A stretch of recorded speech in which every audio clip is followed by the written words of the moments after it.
Après la mort brutale de Philippe, la nouvelle se répandit dans le cercle fermé des puissants comme une onde de choc glacé. Élodie venait de perdre son mari dans des circonstances mystérieuses, un malaise soudain qui laissait planer le doute, et Mathieu, ce jeune photographe charmant, était depuis quelques jours son compagnon officiel. Mais derrière ce vernis d'apparente fragilité, Élodie dissimulait un calme presque surnaturel, une maîtrise totale de la situation, née d'une préparation méticuleuse. Le plan ne s'arrêtait pas là.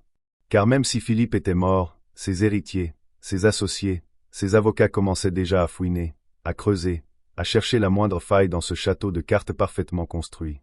Élodie savait que la fortune de Philippe ne lui reviendrait pas sans résistance, qu'elle serait attaquée sur tous les fronts. Alors, elle joua sa carte maîtresse, la victime en pleurs, la veuve fragile qu'on envie et qu'on protège. Elle fit appel à ses meilleurs amis du monde des affaires, arrangea des interviews soigneusement scénarisées, versant des larmes calculées devant les caméras, parlant d'un homme qu'elle avait aimé malgré leurs différences, d'un mariage compliqué mais sincère. Mathieu, lui, jouait le rôle du jeune homme naïf tombé sous le charme de cette femme fatale, un contraste qui renforçait la crédibilité de leur histoire commune. Mais ce que personne ne savait, c'était que dans l'ombre, Élodie poursuivait son œuvre, elle manipulait les proches de Philippe, semant la discorde entre ses héritiers, attisant jalousie et rancune, pour mieux diviser et régner. Parallèlement, elle utilisait Mathieu pour récolter des informations, infiltrer les cercles d'affaires, débusquer les traîtres éventuels. Leur relation était à la fois passionnée et toxique, pleine de faux-semblants et de vérités cachées. Elle le tenait autant qu'il la tenait, dans une danse dangereuse où le moindre faux pas pouvait tout faire exploser. Une nuit, alors qu'ils planifiaient leur prochain coup dans le grand salon aux murs tapissés de velours, Mathieu se montra plus hésitant, plus vulnérable. Il craignait la spirale infernale dans laquelle il s'enfonçait, doutait de pouvoir s'en sortir indemne. Élodie, froide et déterminée, lui rappela que leur avenir ne tenait qu'à un fil, que la mort de Philippe n'était qu'une étape, la première d'une série, et qu'ils devaient rester unis, coûte que coûte. Mais elle ne lui dit pas tout, car elle avait un dernier as dans sa manche, un secret qu'elle gardait jalousement, un testament caché, découvert dans le bureau de Philippe, où il avait laissé un ultime message pour elle, un avertissement déguisé, une menace à peine voilée. Ce testament pouvait tout changer. Il révélait que Philippe avait prévu de tout lui retirer, de la couper de sa fortune, de confier la direction de ses affaires à une fondation charitable plutôt qu'à elle. Une dernière vengeance à laquelle Élodie ne pouvait se résoudre. Elle devait donc éliminer cette menace, ce testament, à tout prix. La tension monta encore d'un cran lorsque, quelques semaines plus tard, lors d'une réunion cruciale avec les avocats et les actionnaires, une copie du testament fit surface, jetant un doute fatal sur la légitimité d'Élodie à hériter. Des accusations volèrent, des alliances se formèrent, et la guerre fut ouverte. Élodie se retrouva seule face à un mur qu'elle ne pouvait franchir sans un sacrifice. C'est alors qu'elle prit une décision terrible, décidant que Mathieu devait disparaître, non pas parce qu'elle ne l'aimait plus, mais parce qu'il était devenu un risque trop grand, un homme capable de trahir, de retourner la situation contre elle. Elle lui annonça froidement qu'elle avait un plan, un dernier coup de maître, qui les sauverait tous les deux mais nécessiterait un prix. Mathieu, désemparé, ne sut s'il devait se sentir trahi ou compris. Le plan consista à faire croire à la disparition mystérieuse de Mathieu, un accident soigneusement orchestré lors d'un voyage à la montagne où il s'était rendu pour célébrer une fausse réconciliation. Élodie manipula les autorités, effaça toutes les traces, fit disparaître tout ce qui pouvait lier Mathieu à sa vie présente. Ce sacrifice permit à Élodie de renforcer sa position, de reprendre les rênes du pouvoir, mais laissa une cicatrice béante dans son cœur, une douleur qu'elle dissimulait derrière des sourires et des rendez-vous mondains. Pourtant, l'histoire ne s'arrêta pas là, car la disparition de Mathieu éveilla des soupçons, attira l'attention d'enquêteurs privés, d'amis fidèles, de journalistes curieux. Élodie se trouva bientôt au centre d'un imbroglio où chaque faux pas pouvait la faire tomber.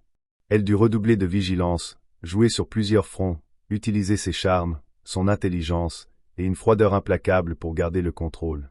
La maison, autrefois temple du bonheur factice, était devenue un théâtre d'ombre, de secrets et de peur. Élodie passa ses nuits à réfléchir, à planifier, à se battre contre ses démons intérieurs. Elle savait qu'un jour, la vérité éclaterait, mais elle voulait que ce jour soit le plus tard possible, qu'elle ait eu le temps de savourer sa victoire, même amère. Sa vie devint une série de masques, d'actes et de silences, où chaque sourire était un mensonge, chaque geste une manipulation.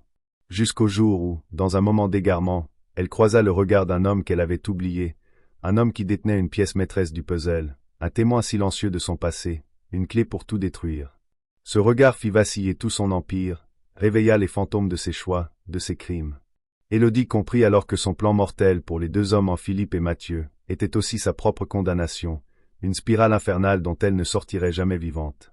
Elle sourit, une dernière fois, et se prépara à livrer son combat final, sachant que dans ce jeu de pouvoir et de trahison, il n'y avait ni vainqueur ni survivant, juste des âmes perdues dans le tourbillon du mensonge et du désir.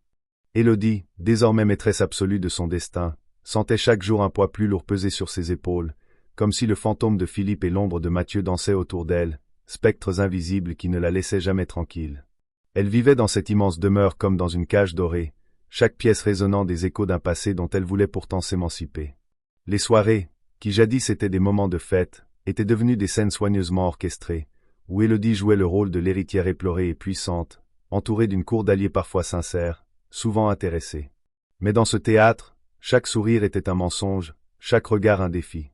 Son téléphone vibrait sans cesse, messages d'avocats, menaces voilées d'héritiers jaloux, appels discrets de détectives privés engagés par d'anciens proches de Philippe. Pourtant, Élodie gardait la tête haute, refusant de montrer la moindre faille.